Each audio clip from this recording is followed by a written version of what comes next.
નમસ્કાર વિદ્યાર્થી મિત્રો, કેમ છો? મજામાં? ધોરણ 5 ગણિત એનું ત્રીજું પ્રકરણ કેટલા ચોરસ એના વિશે આજે આપણે સમજ આપીશું. તમારા પાઠ્યપુસ્તકની અંદર પાના નંબર 34 ઉપર એક આ સરસ મજાની લંબચોરસ આકૃતિ આપેલી છે. હવે એના ડાબી બાજુના કોર્નર ઉપર લાલ કલરનું આખું ચોરસ ટપકું છે.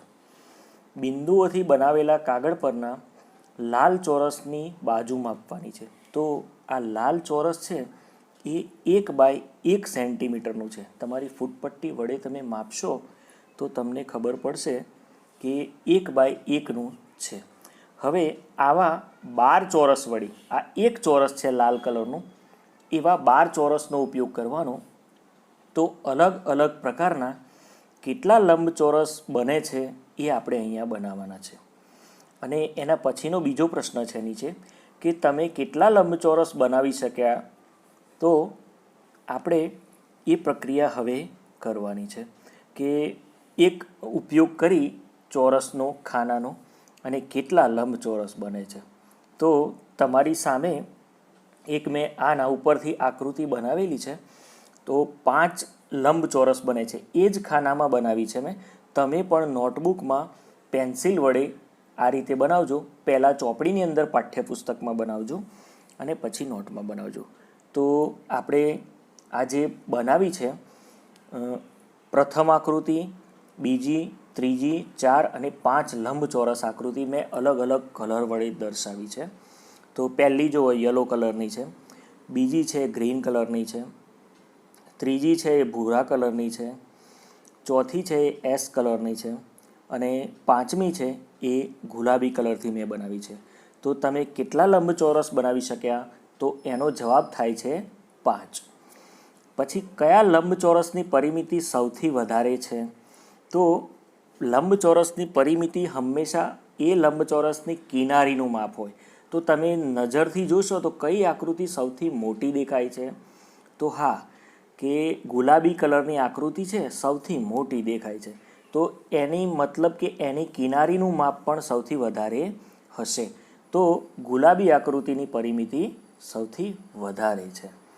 હવે એ પછીનો એક પ્રશ્ન એ થાય છે કે કયા લંબચોરસની પરિમિતિ સૌથી ઓછી છે? તો જે ચોરસની ચારે બાજુનું માપ થોડું નાનું દેખાય, ધારો કે ભૂરા કલરની ત્રીજા નંબરની આકૃતિ અને ચોથા નંબરની એશ કલરની આકૃતિ, એ બંનેનું ચારે બાજુનું માપ થોડું નાનું દેખાય છે, એટલે એની પરિમિતિ સૌથી ઓછી છે. વિદ્યાર્થીઓ, ક્ષેત્રફળ અને પરિમિતિ શું હોય છે એની થોડીક બેઝિક તમને માહિતી ચિત્ર દ્વારા આપી દઉં છું. તો તમારી સામે એક આ ભૂરા કલરનું આખું ચોરસ છે. ચોરસની આ લંબચોરસ કે ચોરસ સમજો, લંબચોરસ, ચલો. તો લંબચોરસની વચ્ચેનો જે ભાગ છે, એટલે કે લંબચોરસે કોઈ પણ આકૃતિએ રોકેલી જગ્યા, વચ્ચેનો ભાગ, એને ક્ષેત્રફળ કહેવાય છે. જ્યારે 12 ભૂરા ટપકાવાળો જે ભાગ છે કિનારી, એ જે માપ ગણવાનું હોય છે એને પરિમિતિ કહેવાય છે. હવે આ ગણવા માટે, ક્ષેત્રફળ ગણવા માટે ક્ષેત્રફળનું સૂત્ર છે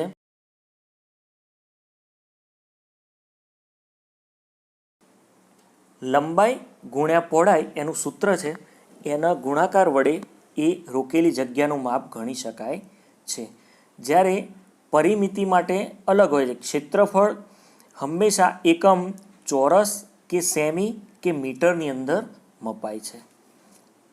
હવે આ બાજુમાં એક ચોરસ છે, એની પરિમિતિ ગણવાની હોય તો કોઈ પણ આકૃતિની એની ધારની લંબાઈ, એટલે કાળા કલરની જે બોર્ડર છે તે માપવાની છે. ચારે 4 બોર્ડર માપવાની છે અને એને એ લંબાઈ જે હોય છે એને પરિમિતિ કહેવાય છે. જ્યારે ક્ષેત્રફળમાં લંબાઈ અને પહોળાઈ એનો ગુણાકાર કરાય છે, એટલે કે એ વચ્ચેની જગ્યા એ ક્ષેત્રફળ છે, કિનારીની જગ્યા એ પરિમિતિ છે. એ જ પ્રમાણે ભૂરા ચિત્રમાં પણ એમ જ છે. આમ આપ સમજી શકો છો બાળકો કે વચ્ચેનો ભાગ એ ક્ષેત્રફળ ગણી શકાય છે અને કિનારીનું માપ તે પરિમિતિ ગણાય છે. હવે એક ટિકિટનું ચિત્ર આપેલું છે પેજ નંબર 35 ઉપર.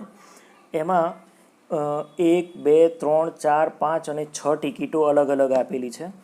એમાં દરેક ટિકિટ એક ચોરસ સેમીના કેટલા ખાના રોકે છે એ સૌથી પહેલાં આપણે ગણવાનું છે. તો જોઈએ મિત્રો, કેટલાક આ ટિકિટની ગણતરી કરતાં પહેલાં એક ટિકિટ કેટલા ચોરસ ખાના રોકે છે એ સૌથી પહેલાં ગણી અને તેના પર નોંધી દઈએ. ધારો કે સૌથી પ્રથમ ટિકિટ છે વાઘવાળી, જેને કેટલા ખાના જોઈએ છે? ઊભા 3 છે અને આડા 6 છે, એટલે કે 6 તાલી 18 ખાના રોકે છે. ટિકિટ એ દ્વારા એક સેમી બાજુવાળા કેટલા ચોરસ ઢંકાય છે? તો એ પ્રશ્નનો જવાબ થાય છે પ્રથમ 18. બીજી છે એ 8 ખાના રોકે છે, 4 ઊભા અને 2 આડા. ત્રીજી છે એ 3 આડા અને 2 ઊભા, એટલે 6 ખાના રોકે છે. પછી નીચે ટ્રેનવાળી છે એ 12 ખાના રોકે છે. સૌથી નાની છે વચ્ચે એ 4 ખાના રોકે છે. અને છેલ્લી ખૂણામાં છે એફ ટિકિટ, એવી 12 ખાના રોકે છે. આમ દરેક ચિત્રના ઉપર મેં લખી દીધો છે કે કોણ કેટલા ખાના રોકે છે. હવે એના ઉપરથી આ રસપ્રદ ટિકિટોના કેટલાક પ્રશ્નોના જવાબો દરેક બાળકે પોતાના પાઠ્યપુસ્તકમાં મારી સાથે સમજી અને લખવાના છે. તો પ્રથમ પ્રશ્ન છે, ટિકિટ એ દ્વારા એ સેમી બાજુવાળા કેટલા ચોરસ ઢંકાય? તો એનો જવાબ થાય છે 18. અને ટિકિટ બી દ્વારા કેટલા? તો બી ટિકિટ કેટલા રોકે છે? તો 8. પછી એના પછીનો પ્રશ્ન છે, કઈ ટિકિટનું ક્ષેત્રફળ સૌથી વધારે છે? તો સૌથી જે ટિકિટ મોટી દેખાય તો એ ટિકિટ દેખાય છે, તો એ ટિકિટનું ક્ષેત્રફળ સૌથી વધારે છે. હવે આ ટિકિટ એક સેમી બાજુવાળા કેટલા ચોરસને ઢાંકે છે? તો આપણે ગણીને ઉપર લખેલું છે 18 ચોરસને ઢાંકે છે. હવે સૌથી મોટી ટિકિટનું ક્ષેત્રફળ કેટલું છે? તો એ ચોરસ સેમીમાં જવાબ આવશે, એટલે કે હા, એ વાઘવાળું 18 ચોરસ સેમી જગ્યા રોકે છે. પછી પ્રશ્ન થાય છે કે કઈ બે ટિકિટનું ક્ષેત્રફળ સરખું છે? તો બે ચિત્ર આડા ઊભા છે, તમે જોઈ શકો છો 12 ખાનાવાળા. એક રેલવેવાળું અને બીજું પેલી સ્ત્રીવાળું. એટલે કે ટિકિટ ડી અને ટિકિટ એફ એ બંનેનું ક્ષેત્રફળ સરખું છે. દરેક ટિકિટનું ક્ષેત્રફળ કેટલું? હા, એ બંનેનું ક્ષેત્રફળ 12 ચોરસ સેમી છે. સૌથી નાની ટિકિટનું ક્ષેત્રફળ કેટલું છે? સૌથી નાનીનું 4 સેમી છે. 4 ખાના જોઈ લો તમે. અને સૌથી નાની ટિકિટ અને સૌથી મોટી ટિકિટના ક્ષેત્રફળનો તફાવત, એટલે સૌથી મોટી છે 18 ચોરસ સેમી અને સૌથી નાની છે 4 ચોરસ સેમી. તો 18માંથી 4 બાદ કરો તો આપણો જવાબ આવશે 14 ચોરસ સેમી, જે સૌથી નાની ટિકિટ અને સૌથી મોટી ટિકિટ વચ્ચેનો તફાવત છે મિત્રો. હવે જુઓ મિત્રો, અનુમાન કરો કોનું ક્ષેત્રફળ વધારે છે, તમારા પગની છાપનું કે પાઠ્યપુસ્તકના પાનાનું? આવો એક પ્રશ્ન છે તમારી સામે. તો પાઠ્યપુસ્તકનું પાનું તો છે જ તમારી સામે. તમે એના બાજુમાં તમારો પગનો પંજો મૂકી અને જોઈ શકો છો. તો કોનું ક્ષેત્રફળ વધારે દેખાય છે તમને? હા, તમારો પગ તો ખૂબ નાનો છે. પાઠ્યપુસ્તકના પાનાનું ક્ષેત્રફળ વધારે આવશે. હવે કોનું ક્ષેત્રફળ ઓછું છે? એક સાથે 5 રૂપિયાની 2 નોટનું કે 100 રૂપિયાની 1 નોટનું? તો તમારી સામે હું એક આ 100 રૂપિયાની નોટ મૂકું છું અને 5 રૂપિયાની 2 અલગ અલગ નોટ મૂકું છું. એ પછી બીજી એક નવી નોટ પણ મૂકું છું કે 100 રૂપિયાની નવી નોટ અને 5 રૂપિયાની 2 અલગ અલગ નોટો નવી. હવે આ જોઈને જ ખબર પડશે કે કોનું ક્ષેત્રફળ ઓછું છે. તો 5 રૂપિયાની 2 નોટોનું ક્ષેત્રફળ તો ઘણું મોટું થઈ ગયું. તો જવાબ આવશે 100 રૂપિયાની 1 નોટનું, કે એનું ક્ષેત્રફળ 5 રૂપિયાની 2 નોટ કરતાં ઓછું છે. હવે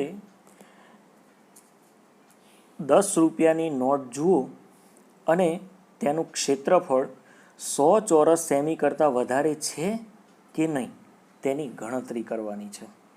તો આ સી પ્રશ્ન છે પેજ નંબર 36 ઉપર. તો તમારી સામે આ એક ₹10ની નોટ મૂકું છું બાળકો, જેની ઊંચાઈ એટલે કે 6.3 છે અને પહોળાઈ એની વિડ્થ એટલે 12.3 છે. એટલે કે લંબાઈ અને પહોળાઈ મેં ચિત્રની અંદર ગણી અને હાઇલાઇટ કરી તમને બતાવી છે. તો 100 ચોરસ સેમી કરતાં ક્ષેત્રફળ નાનું હોય તો એના માટે આપણે ક્ષેત્રફળની ગણતરી કરવાની છે. તો ક્ષેત્રફળનું સૂત્ર મૂકવાનું છે લંબાઈ ગુણ્યા પહોળાઈ બરાબર આ ₹10ની નોટનું માપ પણ લખવાનું છે. તો 12.3 ગુણ્યા 6.3 બરાબર એનો ગુણાકાર કરતાં જવાબ આવશે 77.49 ચોરસ સેમી, એટલે કે 100 સેમી કરતાં નાનું છે. હવે વાદળી રંગના આકારનું ક્ષેત્રફળ પીળા રંગના આકારના ક્ષેત્રફળથી વધારે છે. શા માટે? તો આપણી સામે આ બે અલગ અલગ આકૃતિ છે. બાળકો ધ્યાનથી તમે આ આકૃતિને જુઓ. બંનેનું ક્ષેત્રફળ સરખું જ છે, કોઈનું ક્ષેત્રફળ વધારે નથી. કેમ કે બંને આકૃતિના આકાર અલગ અલગ છે, બાકી એની કિનારીનું માપ અને જે તે સેમ ટુ સેમ છે. એ ભાગ આ ભૂરો ભાગ આ સાઈડથી ઉઠાવી અને બાજુમાં ઉપર મૂકી દેવામાં આવે તો બંને ભાગ બિલકુલ સરખા થઈ જાય છે. જેથી તમે પ્રયત્ન કરી જુઓ કે કાગળનો ટુકડો કાપી અથવા તો ફૂટપટ્ટીથી માપીને મૂકશો તો તમને તરત જ સમજાઈ જશે. પીળા રંગના આકારની પરિમિતિ વાદળી રંગના આકારની પરિમિતિથી વધારે છે. શા માટે? તો ના, વધારે નથી, ઓછી છે. તો વાદળી રંગનો ધારની લંબાઈ એટલે કે કિનારીનું માપ એ પીળા રંગના ચોરસ કરતાં વધી જાય છે. તમે માપો, ચિત્ર જોઈને બી ખબર પડશે અને તમે માપશો તો પણ તમને ખબર પડી જશે કે એ કિનારીનું માપ એના કરતાં વધી જાય છે. મારો હાથ કેટલો લાંબો? તમારી હથેળીને બાજુના ચોરસ ખાના પર મૂકી લેવાનું છે. આ ચોપડી પાઠ્યપુસ્તકમાં 37 પાના નંબર ઉપર એક ચોરસ આવું સરસ ખાના આપેલા છે.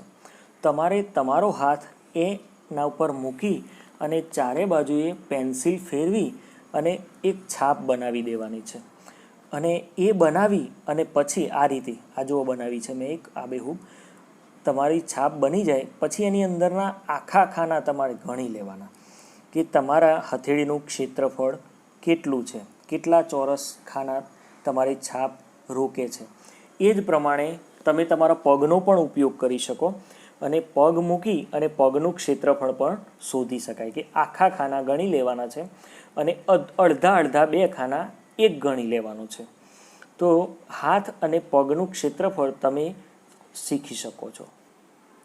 જો મિત્રો, આ ગેંડો છે. ગેંડો કહે છે કે મારી ચામડીમાં ઘણી જ ગળીઓ છે, તેથી મારું ક્ષેત્રફળ વધારે છે અને હવા મારા આખા શરીરને શું રાખે છે? ઠંડુ રાખે છે. એ જ પ્રમાણે આ હાથી છે. હાથી કહે છે મારા પગનું ક્ષેત્રફળ કેટલું છે? તો હાથીનો તો પગ ઘણો મોટો હોય તો એનું પણ ક્ષેત્રફળ ઘણું વધારે હોય. એમ બાજુમાં બે એક કીડી છે અને એક પક્ષી છે, તે પણ પૂછે છે કે મારા પગનું ક્ષેત્રફળ કેટલું છે? આ મરઘી છે અને મરઘીનો પંજો છે. આ કૂતરો છે અને આ કૂતરાનો પંજો છે. તમે જોઈ શકો છો મિત્રો કે ચિત્ર છાપથી તમને ખબર પડે છે કે કયું ક્ષેત્રફળ કોનું વધારે છે. તો કૂતરાના પંજાનું ક્ષેત્રફળ વધારે છે.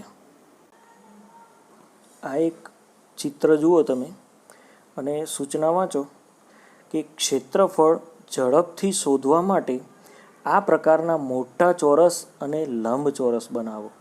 હવે આ એક વાઘનો આબેહૂબ પંજો બનાવેલો છે, તો તમને આ એરોથી દર્શાવેલું છે એ પંજાના વચ્ચેનો ભાગ જે ચોરસ કરેલો છે એ ચોરસ ખાના ગણવાથી તમને ક્ષેત્રફળ ઝડપથી ગણી શકાય છે મિત્રો.